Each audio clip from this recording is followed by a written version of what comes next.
یہ یقین آ جائے کہ نبی علیہ السلام دنیا سے جا چکے ہیں، ایک دوسرے کو آیت سنایا کرتے تھے، گستاخانہ آیت، یہ تو گستاخانہ ہی کہتے ہیں، یہ ہوتے تھے جناب ایک دوسرے نو جناب کچھ اور ہی سنا دے، نعتیں سناتے رہتے۔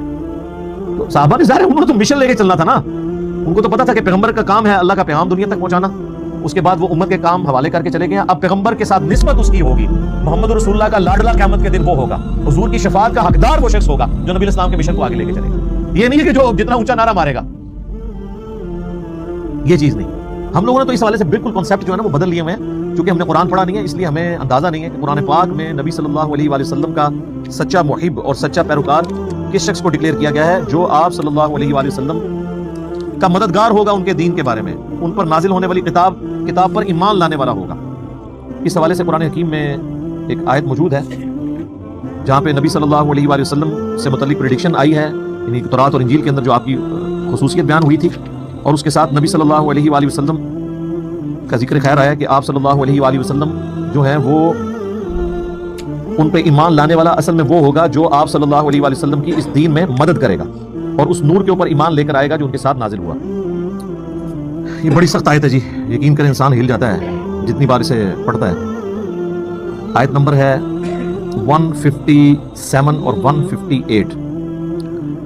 الذين يتبعون الرسول النبي الأمي الذي يجدونه مكتوبا عندهم في التوراة، یعنی اہل ایمان کے بارے میں آ رہا ہے کہ یہ اس نبی کی پیروی کر رہے ہیں، اس نبی امی کی جس کا ذکر یہ لکھا ہوا پاتے ہیں اپنے پاس تورات اور انجیل میں۔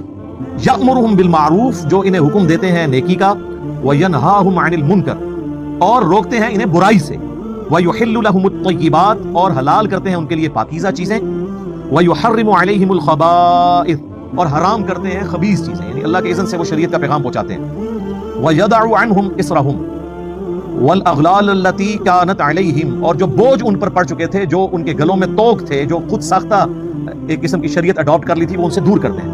فَالَّذِينَ آمَنُوا، پس جو ان پر ایمان لائے، بِهِ، اس کے اوپر جو ان کے ساتھ نازل ہوا، وَعَزَّرُوا، اور ان کی عزت کرے، وَنَصَرُوا، اور ان کی مدد کرے، وَاتَّبَعُوا النُّورَ الَّذِي أُنزِلَ مَعَهُ، اور اتباع کرے اس نور کی جو ان کے ساتھ نازل ہوا، یعنی قرآن۔ اولئک هم المفلحون، یہی لوگ ہیں جو کہ فلاح پانے والے ہیں۔ یعنی اللہ تعالیٰ فرما رہا ہے کہ نبی صلی اللہ علیہ وآلہ وسلم کا سچا امتی کون ہے؟